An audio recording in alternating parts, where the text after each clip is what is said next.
So if you want to make cinematics, you're just going to want to join a custom game, go into local, and create a new playlist.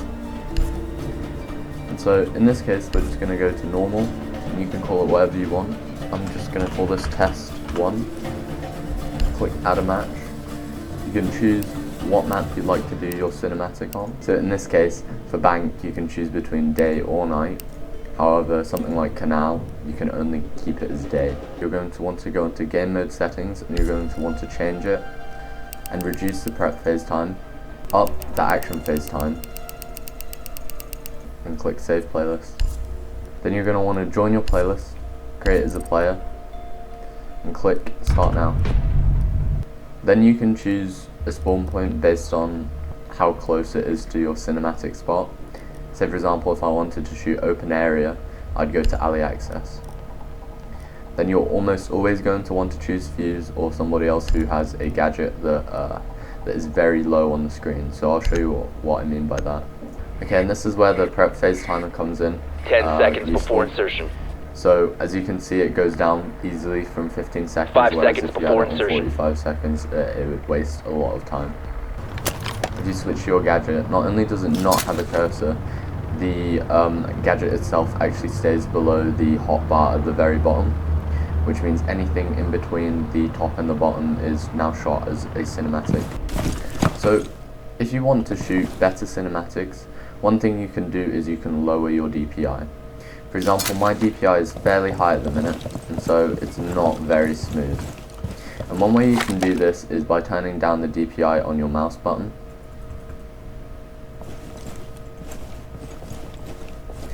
Or you can turn it down by going into options, controls, and then sliding it down. Don't forget to take note of what your original mouse sensitivity was. So you need to turn down the horizontal and vertical. Then just hit space to apply. And this way, your DPI is extremely low. Then, as you can tell, you kind of walk a little too fast. It kind of bobs a little bit. Not only does it bob, it makes a lot of noise, and if you're not turning down the sounds, then you'll be able to hear it. So one thing you can do is you can either crouch.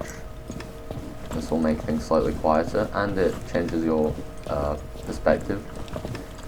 However, if you did not want to change your perspective, let's say you wanted to come around this corner while standing, one thing you could do is you could hit Alt or whatever your walk button is, pull out your gadget, and slowly walk.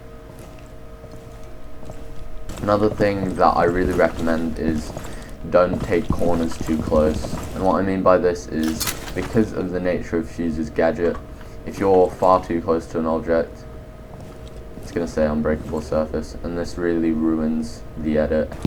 Another problem you may face is while walking upstairs. You're going to feel this slight bump.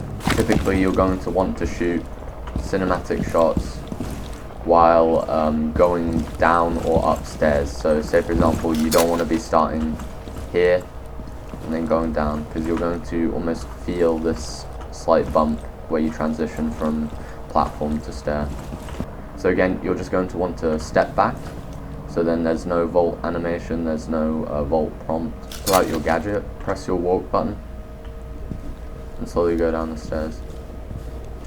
So one tip I recommend is, if you can't be bothered to change your DPI, or if you don't want to change your DPI, one thing you could do is you could back up against a wall or whatever direction you're going. In this case it's S and D, and this means you slowly descend the stairs, and when you're slowly descending the stairs you don't have any mouse jittering and it looks extremely smooth. Also, another main problem I find is that if you walk into any odd room you may find the hostage there, and especially if your clip, say for example if I was playing in tellers and my video clip shows me getting a 3K and whatnot, and I wanted to just shoot tellers cinematically, a main problem would be that there is this grab button, there's this HUD on there for the hostage, and this kind of intervenes with your shot. So let's say you found the hostage too early, you really wanted to shoot this shot, you'd actually have to go into another game, an entire new game,